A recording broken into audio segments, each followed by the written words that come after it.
Hello students, welcome to winning कस्ट online classes. आज हम लोग बेसिकली जो पॉलिटिकल साइंस है सेकंड बुक उसके सेकंड चैप्टर को आज हम एमसीक्यू डिस्कस करेंगे। अब हमारा सिलेबस सिर्फ एक ही चैप्टर रह गया एमसीक्यू के, इंडियाज फॉरेन पॉलिसी। उसके साथ हमारा जो पॉलिटिकल साइंस का रिवीजन सीरीज है वो कंप्लीट हो जाएगा। उसके बाद हम लोग टेस्ट इवैल्यूएशन पे आ जाएंगे। तो आप लोगों को मैं एक बहुत अच्छी खुशखबरी बताने जा रही हूँ कि बहुत सारे बच्चे कह रहे थे कि मैम प्रैक्टिस के लिए भी हमारे पास कोई पेपर नहीं है या कोई बुक नहीं है। तो आप लोगों को कोई भी प्रॉब्लम या टेंशन करने की जरूरत नहीं है, क्योंकि हम लोग जो 7 सितंबर को एक ऐसा एमसीक्यू सीरीज लॉन्च करने जा रहे हैं जिसमें हर एक चैप्टर के आपके एमसीक्यू के साथ साथ 3 सीबीएसई का जो पैटर्न है, जैसे कि आप लोगों ने देखा होगा कि मैंने एक सीबीएसई का पैटर्न जो भी सीबीएसई ने मतलब जारी किया है कि जिसमें किस तरह के एग्जाम्स आएंगे। पहले बच्चों को कंफ्यूजन थी कि हर एक क्वेश्चन 1 मार्क्स का होगा, तो वो सारे डाउट क्लियर हो गए। जो एक क्वेश्चन की वेटेज है 0.8 है और 50 क्वेश्चन होंगे, तो यानी कि 40 नंबर का आपका टर्म वन होंगे। 60 क्वेश्चन होंगे, उसमें रीजनिंग के, एसेसमेंट के सारे क्वेश्चन होंगे। कैसे आपको पैराग्राफ दे रखा होगा उसमें से आंसर छाटने होंगे, कैसे आपको पिक्चर कार्टून्स करने हैं। तो वो सारी जो भी मतलब सीबीएसई का पैटर्न है उस पैटर्न को फॉलो करते हुए हम लोग 3 ऐसे पेपर आप लोगों को प्रैक्टिस के लिए देंगे। और साथ ही साथ हर एक चैप्टर के जो एमसीक्यूज है वो भी आप लोगों को टेस्ट के लिए मिल जाएगा। और ये सारे जो चीजें मिलेंगी आप लोगों को विनिंग कस्ट ऐप पे मिलेगी। तो 7 तारीख को इस कोर्स लॉन्च हो रहा है।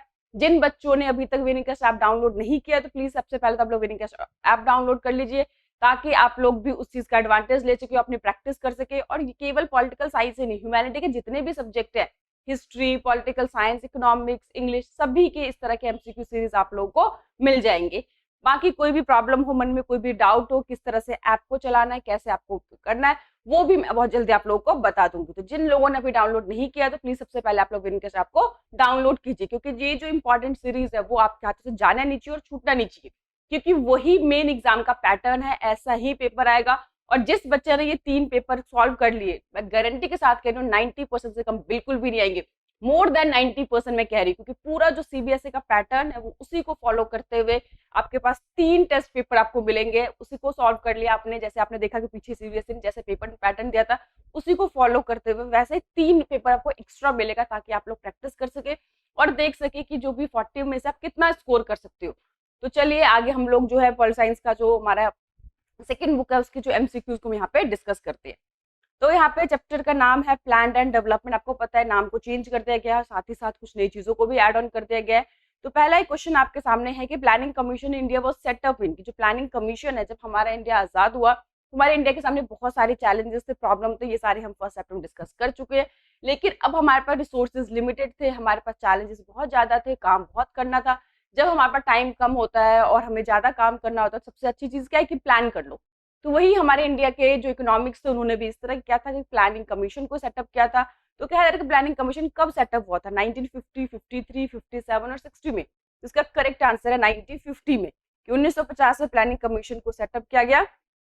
नेक्स्ट कह रहे हैं in which year first 5 year plan was started. 1950 में बनाया गया, लेकिन फर्स्ट 5 ईयर प्लान स्टार्ट कब हुआ, क्या 50 में हुआ, उसी साल करते हैं क्या, 51 में, 57 में, 65 में।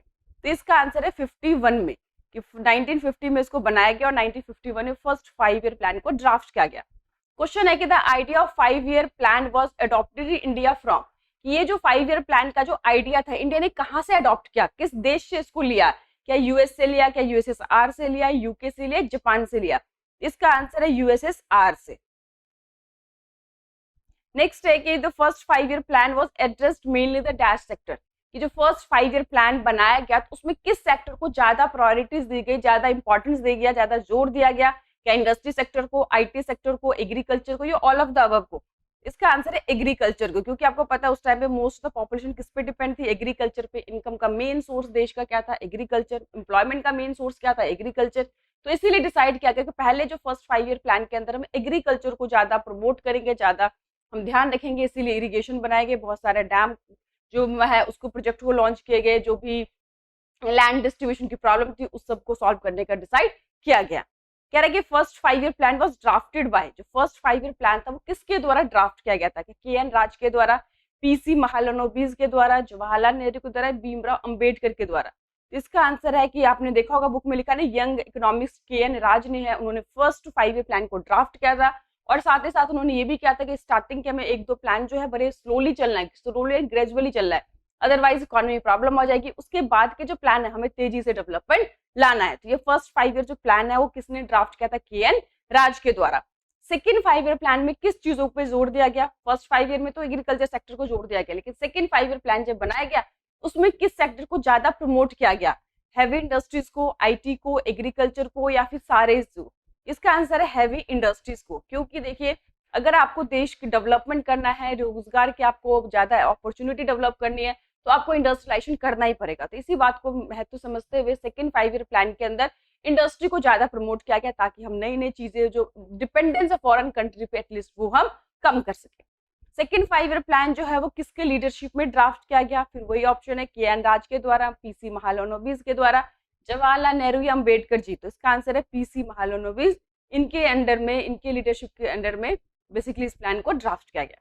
India adopted the model of development. आपको पता है जब भारत आजाद हुआ तो कुछ लोग जो तो चाहते थे कि सोशलिज्म मॉडल को अडॉप्ट किया जाए, कि जो लोग यूएसएसआर से इंस्पायर्ड थे, ताकि क्योंकि माना जाता है कि अगर सोशलिज्म को हम प्रमोट करते हैं तो वहां पे सरकार की जो रिस्पॉन्सिबिलिटी होती है वो ज्यादा हो जाती है, हर एक पर्सन को जो वेलफेयर की चीजें हैं बहुत ही सब्सिडाइज रेट पे मिलता है।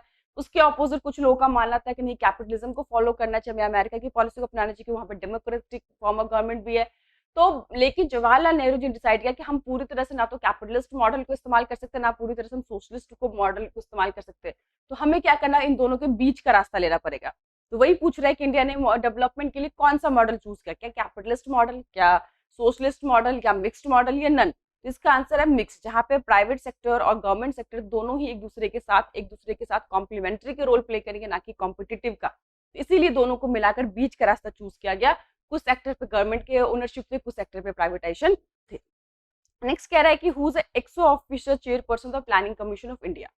कि जो प्लानिंग कमीशन है उसके मेन अध्यक्ष चेयरपर्सन कौन होते हैं? तो क्या प्राइम मिनिस्टर होते हैं, प्रेसिडेंट होते हैं, फाइनेंस मिनिस्टर, चीफ मिनिस्टर? तो इसका आंसर है प्राइम मिनिस्टर। जो भी उस देश का प्राइम मिनिस्टर होगा वो क्या होता है, उसका चेयरपर्सन होता है। Planning commission was scraped on. आपको पता है जो प्लानिंग कमीशन है उसको खत्म करके उसके जगह पे ज्यादा इनोवेटिव, ज्यादा एडवांस जो है इंस्टीट्यूशन उसको डेवलप किया गया। तो कह रहा है प्लानिंग कमीशन कब खत्म किया गया था? 2014 में, 15 में, 16 में, 17 में। तो देखिए आपको कि जो अनाउंसमेंट हुई थी वो तो 2014 में ही हो गई थी, लेकिन जब इसको स्टैब्लिश किया गया बेसिकली तो 2015 में। तो इसको हम जो प्लानिंग कमीशन क्या बोलेंगे, खत्म कब किया गया? 2015 में, क्योंकि उसकी जगह पे एक नई इंस्टीट्यूशन बनाया गया था, वो 1 जनवरी 2015 में। नेक्स्ट कह रहा है कि formation of NITI Aayog was announced on. NITI Aayog बनेगा, इसकी अनाउंसमेंट कब हुई थी? देखिए बनाया गया वो तो सबको पता है कि 1 जनवरी 2015 में बनाया गया था, लेकिन नीति आयोग को बनाया कब जाएगा, अनाउंसमेंट जो हुई थी वो कब हुई थी? 2 अक्टूबर 2014 में, 26 जनवरी 2014 में, 15 अगस्त 2014 में, या नन? इसका आंसर है 15 अगस्त। याद रखना जिस दिन हमारा इंडिपेंडेंस देश दिन था उसी दिन डिसाइड किया गया था कि अबे क्या था, हमें अपने जो इकोनॉमी है उसको ज्यादा तेजी से डेवलपमेंट करना था, ज्यादा इनोवेटिव तरीके से करना था। जब आपका डेवलपमेंट का मॉडल चेंज हो रहा है, इनोवेशन आपको ज्यादा करना है, तो आपको एक ओल्ड इंस्टीट्यूशन की जरूरत है, उसके लिए एक न्यू इंस्टीट्यूशन की जरूरत है जो ज्यादा रैपिडली तेजी से काम कर सके। तो इसीलिए डिसाइड किया गया कि इसको जो प्लानिंग कमीशन है वो ओल्ड एंड आउटडेटेड हो चुके हैं, उसको हटाकर उसके जगह पे एक नए इंस्टीट्यूशन को लाया गया, नीति आयोग। तो अनाउंसमेंट जो हुई थी वो 15 अगस्त 2014 को हुई थी, लेकिन जो स्टैब्लिश हुआ था, जो बना था, वो 1 जनवरी 2015 में बना था। कह रहा है नीति आयोग स्टैब्लिश्ड, अभी है ना, नीति आयोग बना कब है? तो 2 अक्टूबर 2014, 26 जनवरी 2014, 15 अगस्त। इसका आंसर 1 जनवरी 2015 में बेसिकली स्टैब्लिश हुआ था। कह रहा है कि फुल फॉर्म ऑफ नीति आयोग। नीति आयोग की बहुत इंपॉर्टेंट क्वेश्चन है, बड़े बड़े जो कॉम्पिटिटिव एग्जाम्स होते हैं, जो बीपीएससी, उनमें भी जो प्री में क्वेश्चन पूछे गए कि नीति आयोग का फुल फॉर्म क्या है? National institution for transforming India, national institution transferred investment, national information transforming India. तो इसका आंसर है national institution for transforming India. Next है कि grand innovation challenge was launched by. कि जो ग्रैंड इनोवेशन था वो किसके द्वारा लॉन्च किया गया था? तो आंसर है नीति आयोग, क्योंकि नीति आयोग जो है बेसिकली वो इनोवेशन पे ज्यादा ध्यान देता है, नए नए मॉडर्नाइजेशन पे ज्यादा ध्यान देता है। कह रहा है जो who is the current CEO of नीति आयोग। नीति आयोग का जो करंट सीईओ कौन है? क्या देश के प्राइम मिनिस्टर नरेंद्र मोदी जी हैं, निर्मला सीतारमण फाइनेंस मिनिस्टर, अमिताभ कांत है, नन? इसका आंसर है अमिताभ कांत। अभी जो करंट सीईओ वो आपको याद रखना है। Full form of NDC. आपने देखा था कि जब हमारा देश आजाद हुआ तो एक प्लानिंग कमीशन बनाया गया, साथ ही साथ एक एनडीसी, नेशनल डेवलपमेंट काउंसिल को भी साथ में बनाया गया था, जो बेसिकली क्या करता है, सपोर्ट करता था, प्लान पॉलिसी को बनाता था। फिर उसको जो प्लानिंग कमीशन है वो परमिशन देते थे। तो कह रहे हैं एनडीसी का फुल फॉर्म क्या है कि national development council, national development committee, national detail commission या नन। इसका आंसर है नेशनल डेवलपमेंट काउंसिल। हालांकि अब प्लानिंग कमीशन को तो ऑफिशियली हटा दिया गया, इसको ऑफिशियली नहीं हटाया गया, बट अब उसमें कोई मीटिंग नहीं होती, कोई काम असाइन नहीं किया जाता, किसी तरह के काम नहीं होते, तो इनफॉर्मली हम मान लेते हैं ये भी एक तरह से खत्म हो गया। वैसे भी एक जैसे दो इंस्टीट्यूशन की जरूरत नहीं है, जो प्लानिंग कमीशन है और एनडीसी, उसको मिलाकर ही नीति आयोग को बना दिया गया है। तो कह रहा है एनडीसी की जो लास्ट मीटिंग है वो कब हुई थी? 2012 में, 2014 में, 15 में और 16 में। इसका आंसर है, इसकी जो मीटिंग हुई थी वो 2012 में हुई थी, जब देश के जो प्राइम मिनिस्टर थे मनमोहन सिंह जी थे। लेकिन जब से नरेंद्र मोदी जी की सरकार है तब से एक बार भी एनडीसी की मीटिंग नहीं हुई है। कह रहे हैं कि dash was introduced to bring about revolutionary change in agriculture. Agriculture में रेवोल्यूशनरी चेंज करने के लिए क्या इंट्रोड्यूस किया गया? क्या व्हाइट रेवोल्यूशन, क्या ग्रीन रेवोल्यूशन, क्या इंडस्ट्रियल रेवोल्यूशन या नन? तो आंसर है ग्रीन रेवोल्यूशन। आपको पता होगा ग्रीन रेवोल्यूशन के अंदर हम लोगों ने मॉडर्न तरीके की टेक्नोलॉजी अपनाए, इरिगेशन के नए सोर्सेज डेवलप किए थे और जिसके कारण हम एग्रीकल्चर सेक्टर में इंडिपेंडेंट हो गए थे। तो कह रहा क्या इंट्रोड्यूस किया था? ग्रीन रेवोल्यूशन हमने इंट्रोड्यूस किया था। The principal obstacles in the way of agriculture growth, कि एग्रीकल्चर ग्रोथ में सबसे ज्यादा बड़ी बाधाएं क्या थी? क्या लोगों का एटीट्यूड था, जमींदारी की स्टेटस थी, पैटर्न ऑफ लैंड डिस्ट्रीब्यूशन था या हेल्थ ऑफ फार्मर्स था? इसका आंसर है पैटर्न ऑफ लैंड डिस्ट्रीब्यूशन। इसीलिए इसको इंप्रूव करने के लिए बहुत सारी सरकार ने प्लान एंड पॉलिसी बनाई थी। What is the name of the document that the government of India prepared that has a plan for its income and expenditure? Government ने एक डॉक्यूमेंट तैयार किया था बेसिकली, जहाँ पे इंडिया के जो गवर्नमेंट होंगे उनके जो प्लान, देखो एक्चुअल नहीं, प्लान कितने भी कहाँ कहाँ से इनकम आएगी, कहाँ कहाँ पे खर्चे होंगे, इसके लिए जो डॉक्यूमेंट तैयार किया था उसे हम क्या बोलते हैं? क्या उसे सेंसस रिपोर्ट बोलते हैं, क्या हम स्टैटिस्टिकल एब्स्ट्रैक्ट बोलते हैं, क्या हम बजट बोलते हैं, ये यूनियन एड्रेस बोलते हैं? तो उसे हम क्या बोलते हैं? बजट। आपको पता है एनुअल सरकार के द्वारा बजट तैयार किया जाता है, जहाँ पे सरकार की जो एक्सपेक्टेड इनकम होती है, एक्सपेंडिचर होता है, उसको यहाँ पे डिटेल में लिखा जाता है। कह रहे the tribals of Odisha fear their displacement due to extraction of which mineral, कि वो ओडिशा के जो ट्राइबल्स थे, आदिवासी थे, उनको डिस्प्लेसमेंट का खतरा नजर आ रहा था किस मिनरल्स को एक्सट्रैक्शन के कारण? क्या वहां से कॉपर को एक्सट्रैक्ट किया जा रहा था, क्या यूरेनियम को कर रहा था, आयरन ओर को कर रहे थे, जिंक को कर रहे थे? फर्स्ट चैप्टर में जो चैप्टर स्टार्ट होता है वहीं पे आपको इसका आंसर मिल जाएगा, आयरन ओर को। नेक्स्ट कह रहा है socialist model of development was related to, when I said socialist model, socialist model जो है, सोशलिज्म आइडियोलॉजी किसकी थी? क्या यूएसए की थी, क्या यूरोप की थी, यूएसएसआर की थी या यूके की थी? तो ये हम इतनी बार पढ़ चुके हैं, आई होप आप हर एक बच्चों को चाहे चैप्टर ना भी पढ़ा तो भी इसका आंसर सब बच्चों को पता ही होगा। इसका आंसर है यूएसएसआर को। अगर ये पे कैपिटलिस्ट मॉडल दे देते तो उसका आंसर होता यूएस का। नेक्स्ट है कि during the 65-76 which state face a sorry यहाँ पे गलत मिस्टेक है, 76 या 66 है, 65-66 which state faced a near famine situation, किस स्टेट के अंदर बेसिकली भूखमरी जैसी समस्या देश में आने को देखने को मिल रही थी? क्या तमिलनाडु था, आंध्र प्रदेश, बिहार और केरला? तो इसका आंसर है बिहार। और उसी के बाद आपको पता है कि उस टाइम पे 65 में देश के जो प्राइम मिनिस्टर थे लाल बहादुर शास्त्री जी थे, और खैर शास्त्री जी तो बहुत जल्दी उनकी डेथ हो गई थी, इसके बारे में हम नेक्स्ट जो सेकंड टर्म उसमें पढ़ेंगे। लेकिन आपको पता है जवानों को मोटिवेट करने के लिए, किसानों को मोटिवेट करने के लिए उन्होंने बहुत ही फेमस स्लोगन दिया था, जय जवान जय किसान।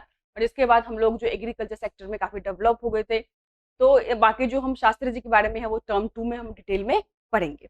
नेक्स्ट है which of the following is not a contributory factor of development, किसमें से कौन सा जो फैक्टर है वो देश की डेवलपमेंट का फैक्टर नहीं है? Abundance of natural resources of course ये अफेक्ट करता है, character of people, frequent free election, level of technology. देखिए जो इलेक्शन बार बार होता है वो भी हमारे देश की डेवलपमेंट को अफेक्ट करता है, टेक्नोलॉजी को भी अफेक्ट करता है। कैरेक्टर ऑफ पीपल की लोगों का क्या कैरेक्टर है ये इतना इफेक्ट नहीं करता देश की जब डेवलपमेंट की बात करते हैं तो।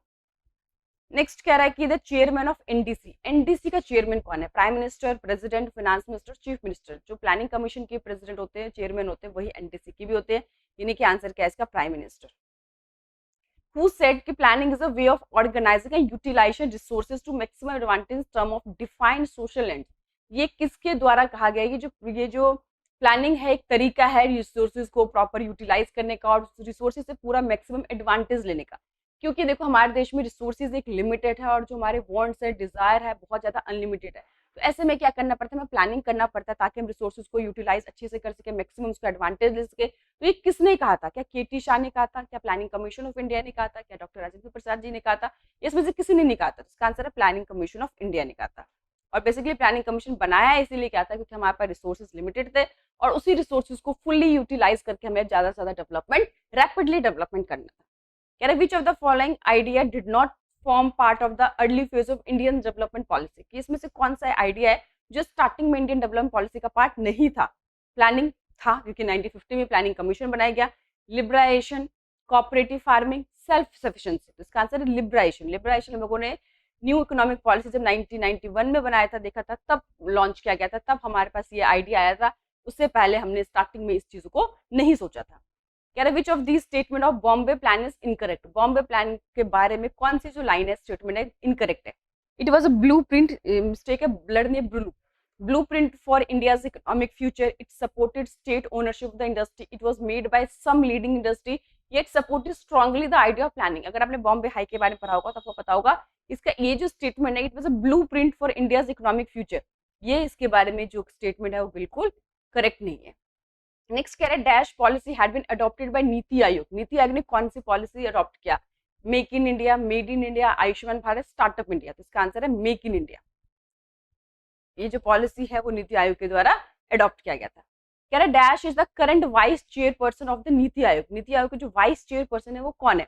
अमिताभ कांत है, नरेंद्र मोदी है, राजीव कुमार है, ये नन है। इसका आंसर है जो करंट है वो राजीव कुमार है। नेक्स्ट कह रहा है कि dash act as a think tank of the union government, कि यूनियन गवर्नमेंट के थिंक टैंक के रूप में कौन काम करता है? क्या प्लानिंग कमीशन काम करता है, एनडीसी काम करता है, नीति आयोग करता है, या ऑल ऑफ द सारे मिलकर करते हैं? तो आपको पता है कि आपने जब भी नीति आयोग पढ़ा होगा तो फर्स्ट लाइन में लिखा होता है it is a think tank of a union government. Union government का जो थिंक टैंक के रूप में कौन काम करता है? नीति आयोग। कह रहे why was the planning commission replaced by the NITI Aayog. अब भैया जरूरत क्या थी, क्यों नरेंद्र मोदी जी की सरकार को अचानक लगा कि प्लानिंग कमीशन हटा देना चाहिए और नीति आयोग को लाना चाहिए? हालांकि इसके जो कांग्रेस है इन्होंने काफी विरोध किया था, क्योंकि प्लानिंग कमीशन जो है कांग्रेस के द्वारा ले गए थे, जो जवाहरलाल नेहरू उस टाइम पे देश के प्राइम मिनिस्टर थे उनके द्वारा लॉन्च किया गया था। राहुल गांधी ने बहुत जोर जोर से कहा था कि अगर वो देश के प्राइम मिनिस्टर बनेंगे, कांग्रेस अगर रूल करेगी, दोबारा से नीति आयोग को हटा के फिर से प्लानिंग कमीशन को लाया जाएगा। तो आखिर नरेंद्र मोदी की सरकार को ऐसा क्यों लगा था कि जो प्लानिंग कमीशन है वो आउटडेटेड हो चुके, ओल्ड इंस्टीट्यूशन हो चुके, उसको हटा देना चाहिए, अब हमें ज्यादा इनोवेटिव, ज्यादा मॉडर्न, ज्यादा अच्छी तरीके से काम करने वाले इंस्टीट्यूशन की जरूरत है। और सबसे बड़ी बात यहाँ पे जो फेडरलिज्म है, यानी कि यहाँ पर क्या है कि जो भी डिसीजन होते हैं वो चीफ मिनिस्टर, प्राइम मिनिस्टर, जो भी पर्सन है सबके द्वारा पूछ के लिए आता है।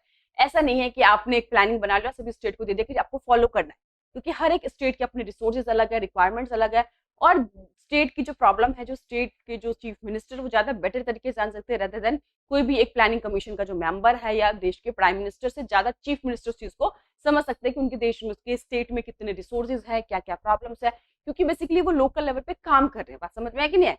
तो पहले प्लानिंग कमीशन में क्या होता था कि सिर्फ आपको सभी जितने भी स्टेट होते थे उनके लिए प्लानिंग बना दिया जाता, उनको असाइन कर देता कि आपको ये फॉलो करना है, चाहे आपके पास रिसोर्सेज है नहीं, आपको जरूरत है नहीं है, आपको क्या चीज की रिक्वायरमेंट है। लेकिन अब जो है उसमें पार्टिसिपेशन है कि अब चीफ मिनिस्टर को भी पार्टिसिपेट किया जाता है, कि वो भी बैठते हैं, जो डिसीजन होता है उनके पास कितने रिसोर्सेज है, किस तरह की डेवलपमेंट हो रही है, तो ये ज्यादा पार्टिसिपेटिव है। तो इसीलिए नरेंद्र मोदी की सरकार को लगा कि अब जो है हमें इस तरह के पार्टिसिपेट बेस्ड इंस्टीट्यूशन को बनाना चाहिए। तो अभी क्वेश्चन है कि क्यों प्लानिंग कमीशन को रिप्लेस किया गया नीति आयोग के द्वारा। पहला क्वेश्चन है more push was required to cope up with the pressing challenge of development, कि हमें ज्यादा मतलब पुश की जरूरत है, हमें ज्यादा मतलब धक्का देने की जरूरत है कि भैया अब हमें क्या करना पड़ेगा, जो हमें डेवलपमेंट के जो चैलेंजेस है उसको ज्यादा बेटर तरीके से, ज्यादा रैपिडली हमें चलाना है, इसलिए हमें नीति आयोग जैसी इंस्टीट्यूशन की जरूरत है। दूसरा, planning commission were unacceptable by the people, क्या लोगों के द्वारा अनएक्सेप्टेबल थे? ऐसा बिल्कुल भी नहीं था। अगर ऐसा होता तो 1950 से लेकर अब तक वो चल नहीं रहा होता। प्लानिंग कमीशन जो है वो लीडर्स के द्वारा डिजायरेबल नहीं है, ऐसा भी बिल्कुल नहीं है। जब से प्लानिंग कमीशन बना उसके बाद बहुत सारी पार्टी ने रूल किया और सभी ने उसको बेसिकली चलाया। NITI Aayog inadmissible by the opposition, opposition के द्वारा पसंद था, ऐसा कुछ भी नहीं है। लेकिन अब देश में क्या था, जो हमारे पास डेवलपमेंट के लिए ज्यादा बेटर तरीके से काम करना था, ज्यादा रैपिडली काम करना था, पार्टिसिपेटिव फॉर्म में काम करना था, ताकि हर एक चीफ मिनिस्टर से पार्टिसिपेट कर सके, अपने प्रॉब्लम को समझ सके, अपने रिसोर्सेज को देखते हुए फिर डेवलपमेंट का मॉडल बनाए और तेजी से हमें क्या करना था, अपने इकोनॉमी को डेवलप करना था। तो इसीलिए हमें नीति आयोग की जरूरत पड़ी। इसका जो फर्स्ट ऑप्शन है द पुश वॉज रिक्वायर्ड मोर, ये जो है इसका करेक्ट आंसर है। नेक्स्ट है मैंने कहा था ना असर्शन और रीजन। अब मैं जितने भी चैप्टर्स बनाऊंगी उसमें आपको समझाती भी जाऊंगी कैसे इसको सॉल्व करना है, और साथ ही साथ में एक सेपरेट वीडियो बनाऊंगी। मैंने आप लोगों से प्रॉमिस किया था इसमें असर्शन और रीजन के क्वेश्चन को सॉल्व करेंगे। देखिए असर्शन क्या होता है, एक स्टेटमेंट है, आपको पढ़ना है, पहले बताना है कि सही है ये गलत है। फिर उस रीजन में भी हमें कुछ रिलेशन ही ढूंढना, सिंपल देखो कि दो स्टेटमेंट है, आप देखो दोनों स्टेटमेंट सही है ये गलत है, पहले आपका काम ये। तो फर्स्ट है कि NITI Aayog is non constitutional body, बिल्कुल करेक्ट है, सबको पता है कि ये गैर संवैधानिक बॉडी है, जैसे प्लानिंग कमीशन था वैसे ये भी है, तो ये तो स्टेटमेंट करेक्ट है। दूसरा स्टेटमेंट देखते हैं कि the chief minister of India is a chief minister, this is not a prime minister, prime minister ध्यान रखना कि चीफ मिनिस्टर जो होते हैं वो x officer chairman of NITI Aayog होती है, तो ये स्टेटमेंट तो गलत है, क्योंकि अभी हमने देखा कि जो प्राइम मिनिस्टर होते हैं वो होते हैं, तो पहले स्टेटमेंट करेक्ट है, दूसरी स्टेटमेंट रॉन्ग है। ठीक है, इतना हमें समझ में आ गया। अब हम देखते हैं हमारे पास क्या क्या ऑप्शन है। देखिए कह रहा है कि both the assertion and reason are true, यहीं पे गलत हो गया, दोनों जो असर्शन और रीजन बिल्कुल भी करेक्ट नहीं है। सेकंड बी देखते हैं कि both the assertion and reason are true, दोनों सही है, but reason is not the correct, ये भी कोई नहीं, क्योंकि पहले लाइन में बोल दिया कि दोनों ही ट्रू है, दोनों ट्रू तो है नहीं, तो हमारा बी ऑप्शन चला गया। द असर्शन इज ट्रू, कि जो असर्शन है वो सही है, and the reason is false, reason जो बता रखा है वो फॉल्स है, उसकी स्टेटमेंट जो है गलत है। नेक्स्ट है कि the assertion is false and reason is true, इसका आंसर क्या हुआ सी, कि जो असर्शन है वो तो सही है बट जो रीजन है वो क्या है फॉल्स है, इसका ऑप्शन क्या हुआ सी। नेक्स्ट हम आते हैं, तो अभी मैंने एक ही बेसिकली आपको कराया, बाकी हम लोग जो है इसी टाइप के जो असर्शन और रीजन के हर एक चैप्टर में से कम 5-5 उठाएंगे और समझाएंगे कैसे आपको सॉल्व करना है। तो यहाँ पे हमने 33 एमसीक्यूज को सॉल्व किया, साथ ही मैंने एक असर्शन और रीजन बताया कि करना क्या होता है। तो पहले असर्शन के स्टेटमेंट पढ़ना होता है, फिर हमें रीजन के स्टेटमेंट पढ़ना होता है, पहले देखना है कि दोनों स्टेटमेंट सही है या गलत है। अगर दोनों स्टेटमेंट सही है तो फिर देखते हैं कि जो असर्शन है क्या उसका वो रीजन जो है मिलता है, अगर वो है तो ठीक है, तो उसके हिसाब से हमें आंसर देना होता है। तो आप लोग घबराने की जरूरत नहीं है, 3-4 क्वेश्चन असर्शन रीजन के भी आएंगे, वो भी हम लोग डिस्कस करेंगे। बाकी आपके मन में कोई भी कोई भी सजेशन देना हो, कोई फीडबैक देना हो तो आप लोग देख सकते हैं। एक बार मैं और आप लोगों को बता देती हूँ, जिन्होंने अभी तक विनिंग क्वेस्ट ऐप नहीं डाउनलोड किया, आप लोग डाउनलोड कीजिए, क्योंकि 7 सितंबर को कोर्स लॉन्च होने जा रहा है, जिसमें आपको हर एक चैप्टर के जो एमसीक्यू के साथ साथ 3 सीबीएसई का जो पैटर्न बेस्ड एग्जाम है, जैसे सीबीएसई ने लॉन्च किया उसी बेस्ड पे 3 सीबीएसई के पेपर आपको मिलेगा सॉल्व करने के लिए, और ये सॉल्व करने के साथ आपको पूरा पता चल जाएगा कि आपने की जो प्रिपरेशन है वो किस डायरेक्शन में जा रही है, कितनी सही और गलत जा रही है। तो आई होप आप लोगों को समझ में आएगा, सेशन काफी एंजॉय किया होगा। Thank you.